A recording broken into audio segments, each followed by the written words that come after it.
Assalamualaikum warahmatullahi wabarakatuh. Halo adik-adik, gimana kabarnya hari ini? Apakah kalian semua sudah siap untuk memulai pembelajaran hari ini? Waalaikumsalam warahmatullahi wabarakatuh. Kabarnya baik, Kak. Dan kami akan siap untuk belajar hari ini. Oke adik-adik, kalau kalian siap untuk belajar, yuk kita simak video berikut ini. Nah, pada video ini kita akan membahas atau menyimak tentang pembelajaran pembelahan sel. Semua makhluk hidup di sekitar kita, baik manusia, hewan, ataupun tumbuhan, pasti mengalami pertumbuhan kan? Misalnya pertumbuhan tinggi. Contohnya, adik-adik boleh perhatikan pertumbuhan bayi yang baru lahir, mungkin sekitar 50 cm ya. Nah, kalau anak-anak umur 6 tahun, mungkin sekitar 110 cm. Kalau kalian sekarang tingginya berapa? Ayo, 130, 140, atau 150 cm. Intinya, pasti kalian lebih tinggi dari usia anak-anak 6 tahun kan? Itu semua bisa terjadi karena kita mengalami pertumbuhan.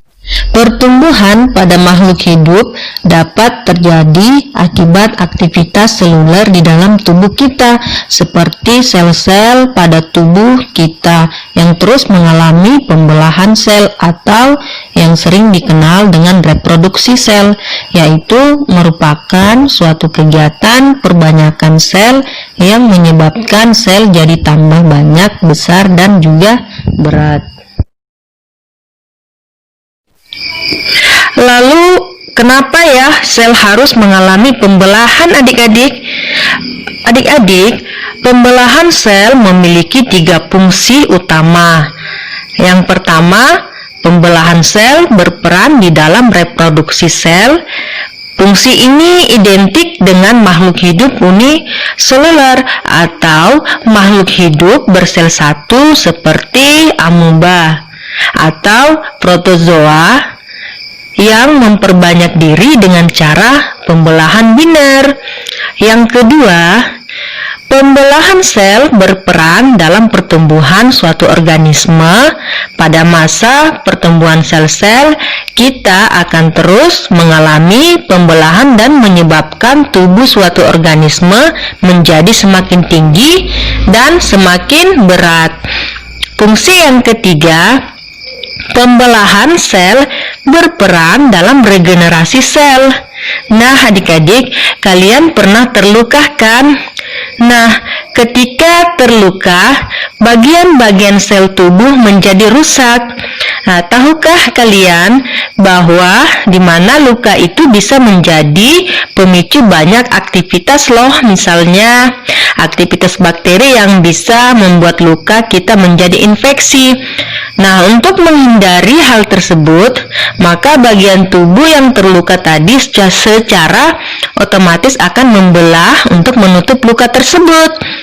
Nah, adik-adik, itu tadi perkenalan awal kita dengan pembelahan sel.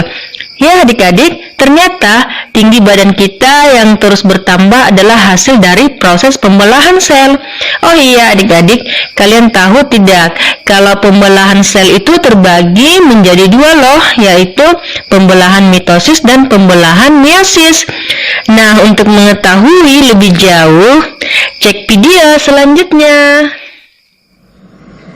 Oke adik-adik, sampai jumpa. Wassalamualaikum warahmatullahi wabarakatuh.